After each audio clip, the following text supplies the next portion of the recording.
Ah, vous savez, je vais vous dire une chose, moi j'adore le catch. Vous savez, le catch avec le storytelling, le storyline, le booking, les heels, les faces.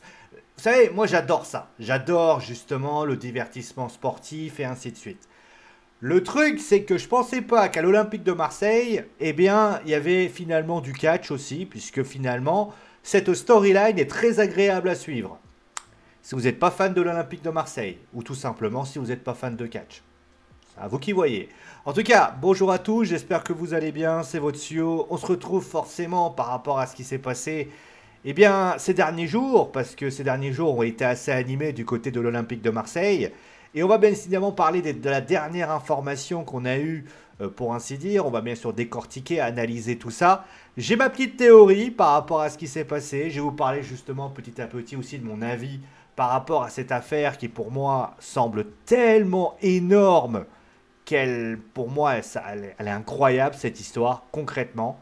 Mais concrètement, on va bien sûr regarder tout ça et on va l'analyser, le décortiquer, pour ainsi dire. Bon, allez, on va regarder un petit peu les informations. Les informations, on va les regarder tout de suite.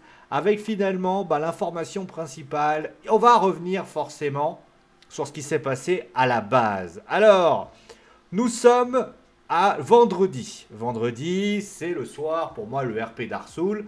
Mais du côté de l'Olympique de Marseille, c'était l'équipe qui allait tout simplement devenir l'équipe qui allait, eh bien tout simplement, débuter le nouveau championnat de Ligue 1 édition 2025-2026.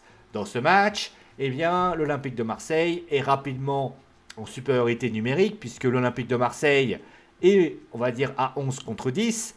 Mais il va s'avérer que l'Olympique de Marseille va perdre ce match sur le score de 1-0 avec un but de petit raccro. Alors vous allez me dire, bon, c'est une défaite, ça peut arriver, sauf qu'il va y avoir un événement qui vont faire que ça va tout simplement faire tout exploser. Eh bien, il y a eu une altercation dans les vestiaires entre Jonathan Rowe et Adrien Rabiot. RMC Sport, pardon, indique tout simplement qu'il y aurait eu une bagarre qui a eu lieu entre les deux hommes. L'équipe l'annonce aussi, dans le sens où, en fait, tout simplement ce qui s'est passé, l'Olympique de Marseille, en fait, a vu, et c'est dans les vestiaires, Adrien Rabiot aurait tout simplement critiqué la prestation de ses coéquipiers. Ça n'a pas plu à Jonathan Rowe, qui finalement se sont disputés, et c'est même parti dans une bagarre. Il a fallu carrément la présence de Mehdi Benassia et de Roberto De Zerbi pour calmer tout ça. Alors vous allez me dire, à ce moment-là, l'Olympique de Marseille décide de les exclure de l'entraînement sans date de retour prévue. Moi, je me dis au début, donc quand je vois ça, je me dis, c'est peut-être tout simplement pour dire aux autres coéquipiers que on ne peut pas avoir un comportement comme celui-là. Vous êtes des coéquipiers, vous n'avez pas à vous comporter, à vous taper dessus parce que vous n'êtes pas d'accord. Alors après, les rumeurs disaient que c'était plutôt Jonathan Rowe qui a eu une altercation avec lui.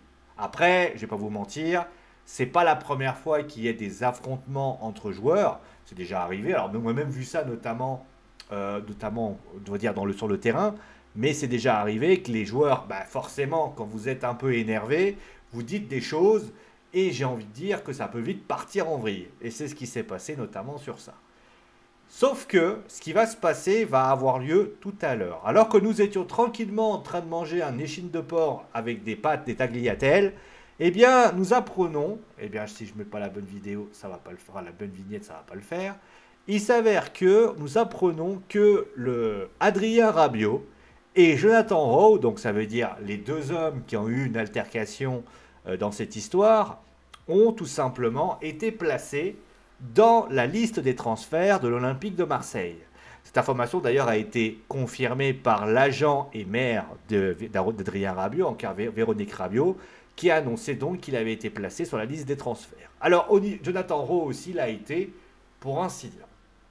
On va revenir notamment sur les montants. Foot Mercato annonce que Jonathan Rowe, qui reste d'ailleurs sur un titre de champion d'espoir européen, eh bien, ce serait l'Olympique de Marseille. Pourquoi j'ai mis l'Europe? L'Olympique de Marseille réclamerait 20 millions d'euros. Du côté d'Adrien Rabiot, c'est un peu une surprise parce que l'intersaison avait, semble-t-il, montré qu'il y avait un désir de le conserver. Sauf que, eh bien l'OM serait prêt à le laisser partir pour la somme de 15 millions d'euros. Pourquoi 20? Pourquoi 15? Jonathan Rowe est champion d'Europe. Et en plus de ça, il a un contrat longue durée. Du côté de l'Olympique de Marseille, Adrien Rabiot, lui, n'a plus qu'une année de contrat. Donc forcément, c'est un peu plus compliqué. Voilà. Et d'ailleurs, information importante, de nombreuses sources indiquent que, eh bien, s'il y a départ, ça ne pourra être que sur les montants désirés. Voilà. Alors, on va bien sûr revenir sur l'autre vignette. Alors, je vais vous on va commencer déjà par parler. Alors, j'ai pas vu, malheureusement, j'étais en RP, donc Darsoul, pour ceux qui connaissent, hein, ceux qui sont en jeu de rôle papier, etc. Donc, je pouvais pas suivre le match entre l'Olympique de Marseille et le Stade Rennais, enfin Rennes et Marseille. Mais je vais commencer déjà par parler de cette défaite. Alors oui, c'est vrai que c'est une défaite qui peut paraître un petit peu, je dirais, un petit peu gênante. C'est vrai que c'est le premier match. Je pense que l'OM avait pour ambition essayer de se réveiller un petit peu. Et il s'est avéré qu'il y a eu cette défaite. Après, est-ce qu'il y a péril dans la demeure? Non. La vérité, il n'y a rien. L'OM a le droit de perdre son premier match. Excusez-moi, toutes les équipes de Ligue 1 n'ont pas gagné leur premier match. Et c'est pas pour autant, et même des équipes qui ont gagné leur premier match ne finissent pas forcément à être leader du championnat. Donc il faut quand même un petit peu rester, on va dire, dans une réflexion plus, on va dire, dans le recul. Parce que là, j'ai envie de dire, là, dans ce cas-là, j'ai l'impression que Adrien Rabiot, que l'Olympique de Marseille, eh ben, il n'y avait pas péril dans la demeure, en tout cas. En tout cas, c'était une défaite. Oui, certainement qu'elle a été mal gérée, mais il ne faut pas oublier un truc, c'est que quand on est au mois d'août, on est dans une phase de reconstruction, on est dans une phase de préparation. Et aux dernières nouvelles, bah, c'était que des matchs de préparation. Là, c'est le premier gros match de l'Olympique de Marseille. Bon, c'est normal, des fois, d'avoir des défaites. Je veux dire, si dans cette première journée de championnat, il y a eu des équipes qui ont gagné, des équipes qui ont perdu. C'est pas pour ça que tu vas faire péter un vestiaire, pour ainsi dire. Après, c'est vrai que, alors, est-ce qu'Adrien Rabiot a bien fait de réagir? Bah, j'ai envie de dire oui. Pourquoi? Parce que Adrien Rabiot, c'est un joueur d'expérience, c'est un joueur qui est champion du monde. Pas champion du monde, c'est un joueur qui est notamment international français. Il n'est pas champion du monde, pardon. Et il s'avère que Adrien Rabiot, dans cette histoire, bah, le père Rabiot, il est quand même un leader. Il a quand même le droit de dire. Et notamment, rappelez-vous, l'année dernière, il avait eu une attitude assez de leader quand il est arrivé au micro et qu'il avait dit, moi, honnêtement, si on joue comme ça, c'est pas possible. On peut pas se permettre de vouloir d'avoir des ambitions si jamais notre équipe est pas foutue de réussir un match concrètement. Donc, c'est important d'avoir des leaders capables de justement de dire les choses. Moi, là où je suis plutôt entre guillemets gêné, c'est l'attitude de Jonathan Rowe. Alors, s'il a été ciblé, qu'il a pu le mal le prendre, j'ai envie de dire, bah, c'est pas normal non plus, parce que aux dernières nouvelles, non plus dans le sens, ça va, je veux dire, s'il a été mauvais, c'est le rôle d'Adrien Rabiot, en tant que leader de vestiaire, de dire à Jonathan, écoute Jonathan, pardon, parce que c'est anglais, Jonathan, écoute, ton attitude, entre guillemets, ce que tu as proposé, pour ainsi dire, était pas bien. Oui, il y a des problèmes aujourd'hui. Alors, on ne sait pas comment ça s'est passé. Est-ce qu'il a gueulé? Est-ce qu'il s'est énervé? Est-ce qu'il a tapé du poing sur la table? En tout cas, en s'énervant comme il a fait là, pour moi, il a une certaine légitimité vis-à-vis de ça. Après, on ne sait pas ce qui a été dit. Est-ce qu'il a insulté sa mère? J'en sais rien. Mais en tout cas, ce qui est certain, c'est que d'après les retours qu'on a eus, il n'aurait pas visé Jonathan Rowe, il aurait plus visé tout le monde. Donc, je ne sais pas pourquoi Jonathan Rowe l'a mal pris. Bon, voilà, ça c'est la première chose à dire. Donc, pour moi, honnêtement, s'il y avait eu ça, s'il y a ça, moi, la première chose que j'ai envie de dire, on va commencer tout de suite par là, est-ce que ça vaut le coup de les écarter de l'entraînement? Oui. Comme ça, tu marques le coup, tu mets une amende, tu dis voilà, vous n'avez pas à vous comporter comme ça. Je comprends que Benny Benassia, à ce moment-là, tape du poing sur la table en disant oh, c'est la première journée de championnat, vous n'allez pas commencer à vous taper dessus. Quitte à la fin d'aller laisser un peu reposer, de souffler un peu, les faire revenir peut-être, les mettre sur le banc le prochain match. Alors, avec Mehdi Benassia qui arrive peut-être à ce moment-là, avec notamment un rendez-vous plus tôt en disant bah, écoutez les gars, quand vous avez un truc à vous dire, peut-être que le mieux c'est d'en parler avec moi, etc. etc. C'est clair que si ça a fait péter un plomb Jonathan Rowe, ça a peut-être été donné. En tout cas, c'est quelque chose, en tout cas, d'un point de vue, on ne sait pas ce qui a été dit encore une fois, mais concrètement, moi je ne trouve pas déconnant qu'on les a écartés de l'entraînement pour montrer aux autres joueurs bah, que tu peux pas non plus faire ce que tu veux. C'est-à-dire que tu peux pas péter un câble juste parce que tu as envie de péter un câble. À un moment donné, tu dois dire à tes joueurs, non, à un moment donné, le comportement, il doit être irréprochable. Si vous n'êtes pas irréprochable, aujourd'hui, vous dégagez. Donc, moi, je trouve ça logique vis-à-vis de ce qui s'est passé. Le truc, c'est que, on va en parler tout de suite, ça va être pour moi le premier arrêt, c'est la suite. C'est-à-dire qu'on est passé de, on les met à l'écart, voilà, les met à l'écart, à on les dégage. C'est-à-dire que là, clairement, on leur a dit, écoutez les gars, vous n'êtes plus les bienvenus du côté de l'Olympique de Marseille, votre attitude a été inadmissible et aujourd'hui vous prenez la porte. Et moi je trouve que c'est quand même surprenant. Là, clairement, on arrive dans un stade qui consiste à dire, bah aujourd'hui on est passé d'un stade, vous avez fait une erreur, vous avez fait quelque chose, on a marqué le coup, à aujourd'hui on veut plus de vous. Alors, moi ce qui m'étonne, c'est tout simplement l'attitude des dirigeants. Est-ce que ça vaut le coup de mettre dehors deux joueurs? Tout ça parce que ça ne se passe pas bien. Alors oui, surtout que, on va revenir sur ça, alors oui, il y a l'arrivée d'Aubameyang, enfin le retour d'Aubameyang qui a eu lieu, sauf que Aubameyang, c'est pas le super attaquant, c'est-à-dire c'est un attaquant qu'aujourd'hui, qui a un certain âge, c'est pas pour manquer de respect à l'attaquant, pour moi c'est un grand attaquant, mais la réalité c'est que bah, Jonathan Rowe aurait pu justement suppléer en jouant en championnat, en jouant justement, en le faisant développer, etc. Alors on sait aussi qu'il y a eu l'arrivée de Paxeo, qui est arrivé aussi, Igor Paxeo, du côté du PSV Eindhoven ou de Feyenoord Rotterdam, vous saurez mieux que moi. Oui, il y a certainement Jonathan Rowe qui s'est dit, avec le nombre d'arrivées qui est arrivé, oui, forcément quand le nombre d'arrivées qui arrivent, forcément ils arrivent, et il s'est avéré qu'il a peut-être senti que le club avait peut-être un manque de confiance par rapport à ça. Peut-être.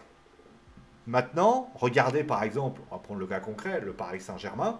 Le Paris Saint-Germain, ils n'ont pas, certes pas, ils ont pas pris d'attaquant, sauf que, on remarque bien, ils ont Lee Kang-in, ils ont Gonzalo Ramos, ils ont Bradley Barcola, ils ont Ousmane Dembélé, ils ont quand même quelque chose. Pareil, vous prenez par exemple du côté de la défense, ils ont recruté Zabarni, c'est pas Marquinhos qui a pété un plomb en disant oh, c'est pas normal, machin. Non, la vérité, c'est qu'ils ont décidé de recruter. D'ailleurs, il y a eu le petit Mbaye qui a joué. Mbaye, il est au courant de ça. Donc, honnêtement, je trouve ça quand même un petit peu culotté. Et notamment, voilà, par exemple, le duel Chevalier-Donnarumma. Bah, clairement, bah, ils ont choisi Chevalier. Donnarumma, bah, on ne sait pas ce qui lui arrivera. Mais concrètement, moi, ce qui me gêne dans cette histoire, et notamment, par exemple, prenez le Paris FC qu'ils affronteront plus tard. Je finis avec ça. Bah, Kevin Trapp va arriver. Est-ce que Kevin, aujourd'hui, ça peut être plus vexant pour le gardien titulaire? Par contre, il faut essayer d'expliquer, il faut essayer de faire comme ça. Donc ça, c'est la première chose. Donc moi, je trouve ça étonnant que parce qu'il y a eu une bagarre, alors, encore une fois, on ne connaît pas la teneur de la bagarre, on ne sait pas, ça se trouve, la bagarre a été tellement violente que les murs ont grondé, je ne sais pas, hein. Peut-être qu'ils n'ont pas eu le choix, peut-être que c'est sorti. Maintenant, la réalité, c'est que Rabiot et Rowe, aux dernières nouvelles, ça a été dans un vestiaire fermé. Certes, il y a eu cette bagarre, mais est-ce que je peux comprendre qu'ils aient marqué le coup parce que forcément c'est sorti dans la presse. Peut-être qu'ils se sont dit si jamais ça n'était pas su, il n'y a pas de souci. Mais aller jusqu'à mettre dehors les deux, enfin c'est ça, mettre dehors, est-ce que c'est vraiment quelque chose? Surtout que, faut pas oublier, que les autres joueurs, concrètement, qui étaient présents, ne vont pas se dire, bah aujourd'hui, ben, l'Olympique de Marseille, c'est pas normal, etc. Forcément, ils vont parler avec. Prenons un exemple. Il va y avoir des joueurs qui vont parler entre eux, qui vont dire non, c'est pas normal ce qu'ils ont fait, c'est pas normal, est-ce qu'il sait bien de se comporter comme ça? Moi, je trouve que c'est quand même globalement assez étonnant de les voir placés dans la liste des transferts pour ça. Parce que je veux bien qu'on marque le coup, je veux bien qu'on montre aux supporters, qu'on veut montrer concrètement que oui, on est l'Olympique de Marseille et qu'on ne peut pas faire ce qu'on veut. Ça, je l'entends. Sauf que là, c'est pas un problème de... Comment dire ça? C'est pas un problème de sport, c'est pas un problème extra-sportif. Je veux dire, c'est pas genre les deux, je sais pas, ils ont décidé de faire la bringue en boîte de nuit. Non, c'est parce qu'il y a eu une défaite. Adrien Rabiot était certainement énervé, ce qu'on peut comprendre, hein.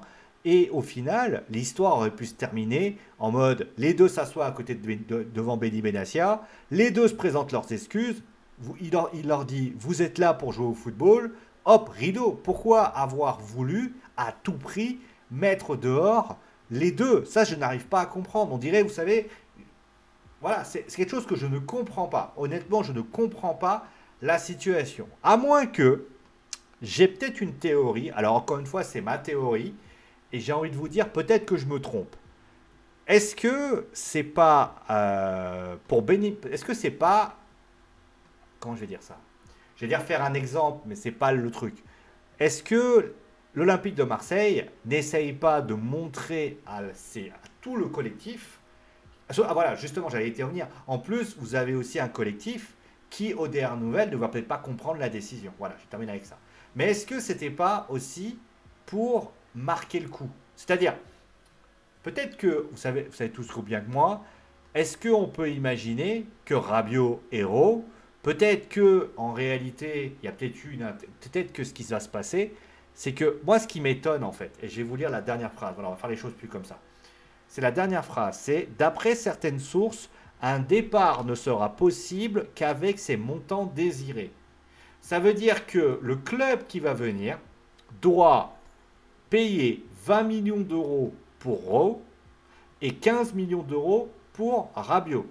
Donc ça veut dire que normalement quand tu fais un transfert, tu te dois de quand même être un peu flexible. Est-ce qu'on n'imaginerait pas, c'est une question, encore une fois c'est qu'une supposition, est-ce qu'on n'imaginerait pas du côté de l'Olympique de Marseille de vouloir faire un exemple en disant voilà, à ces deux-là, il y a eu un manquement, on va faire en sorte que ces deux-là soient sanctionnés, on va les mettre sur la liste des transferts pour montrer que il n'y a pas de passe-droit et que si quelqu'un va trop loin, eh ben, il ira ailleurs. Voilà. Sauf que, en attendant, peut-être que ces joueurs-là ne sont pas réellement transférables, même si 20 et 15, c'est pas énorme. Et au final, ils peuvent se dire, bah vous savez quoi, on va tout simplement, eh bien, leur laisser. Et comme les clubs ne viendront pas, il faut savoir une chose, c'est qu'on n'a plus que 11 jours. Hein. Comme les clubs ne viendront pas, bah, on va les faire réintégrer, on dira finalement ils se sont excusés, etc. Et au final, ça va peut-être se passer comme ça. Est-ce que c'est pas un moyen détourné de dire à pour l'Olympique de Marseille d'essayer de montrer entre guillemets qu'ils ont une certaine autorité, peut-être, et de l'autre côté de dire à Rabiot et Rowe, personne n'est irremplaçable. Comme ça, eux, dans leur tête, ils se disent oula, ouais.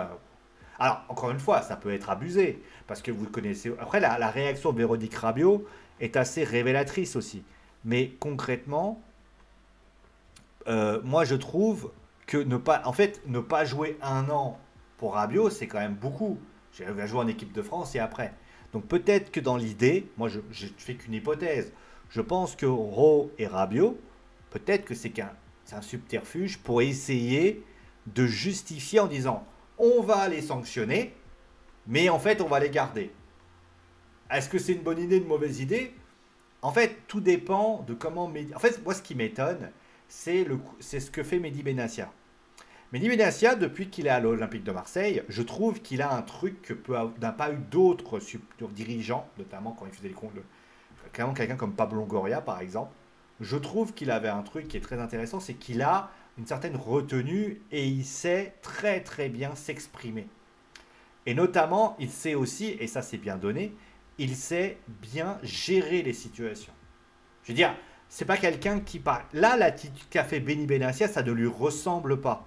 Je veux dire, moi je me dis, Benassia, ce qu'il aurait pu faire, c'est convoquer les deux, leur dire écoutez les gars, vous faites n'importe quoi, leur foutre une amende en leur disant bah, la semaine prochaine vous êtes sur le banc ou vous êtes écarté pour le prochain match contre le Paris FC, vous reviendrez la semaine prochaine. Voilà, ça peut être une idée, les deux auront pu se dire ouais. Et à la limite, voilà, on parle d'autre chose, etc. Là, je trouve que c'est très très brutal, très excessif, à moins, comme je l'ai dit, que c'est un moyen pour l'Olympique de Marseille. Peut-être qu'ils ont senti un côté un peu camp de vacances du côté de l'OM et ils se sont dit on va marquer un gros coup pour pouvoir tous les restructurer. Par contre, attention, vouloir faire ce coup-là est une chose. Sauf que, qu'est-ce que tu fais quand tu n'as plus de mercato? Ça, c'est la première chose. La deuxième chose, c'est tu peux le faire là parce que, un peu la manière, voilà, justement, à la manière d'Ousmane Dembélé, par exemple. Souvenez-vous l'année dernière, Ousmane Dembélé avait eu une attitude un peu compliquée avec son coach Luis Enrique Luis Enrique avait décidé de le mettre de côté. Et il s'est avéré que forcément ça a été positif. Le truc, c'est qu'encore une fois, je vais le répéter, ça marche à condition que les joueurs l'aient compris. Et je ne suis pas certain que Adrien Rabiot et Jonathan Rowe ne l'aient pas forcément compris. Enfin, de l'aient compris, voilà comme ça. Bon, en tout cas, ce qui est certain, c'est que dans cette histoire, ce qui est étrange, c'est que c'est beaucoup de bruit pour pas grand-chose au final. C'est une altercation entre deux joueurs qui montent en épingle chaque jour. On a l'impression que les joueurs de l'Olympique de Marseille n'arrivent pas à gérer. En fait, on dirait que cette situation a explosé alors qu'elle n'aurait pas dû. Et ça, c'est très étrange. Est-ce que ça veut dire que l'intersaison n'a pas été bonne? Est-ce que la préparation laissait voir des tensions assez fortes? Est-ce qu'on peut imaginer peut-être des situations peut-être compliquées? Ça aussi. Est-ce que Rabiot n'était pas heureux et c'est un subterfuge aussi pour le dégager? Est-ce que Jonathan Rowe traînait son spleen et au final il a voulu trouver une solution? On n'en sait rien. En tout cas, ce qui est certain, c'est que dans cette histoire-là entre Rowe et Rabiot, il y a un truc qui est sûr, c'est que si l'OM venait à les perdre, en tout cas du côté Rabiot, ce qui est certain, c'est que recruter un milieu de terrain pour essayer de renforcer un milieu de terrain qui a quand même perdu Rongier, qui a quand même été quand même un sacré joueur, dans cette histoire-là, j'ai malheureusement l'intuition un peu désagréable que c'était peut-être pas l'idée du siècle. Après, vous savez, le mercato va vite. Peut-être qu'au mois de septembre, tout le monde dira ah bah finalement c'est les meilleurs joueurs, c'est les meilleurs amis du monde, et c'est tout le mal que je leur souhaite. Voilà. Merci à vous d'avoir suivi l'émission. Portez-vous bien en tout cas. Je vous fais des gros bisous. Vous avez vu, il n'y a pas eu d'épisode de WWE Raw parce que finalement, à part le fait que Naomi a enfanté, il n'y avait pas grand-chose à dire. Voilà, il y avait quelques matchs intéressants. J'ai regardé vite fait. En tout cas, merci à vous. Prenez soin de vous. D'ailleurs, beaucoup de gens d'ailleurs ont critiqué Naomi en disant ouais, mais c'est pas normal, elle aurait dû le dire avant. Il va falloir vraiment que vous fassiez des cours de biologie, les gars. Il va vraiment que vous allez voir des cours de bio. Parce que là, ça va pas. Allez, prenez soin de vos bisous bien et ciao tout le monde.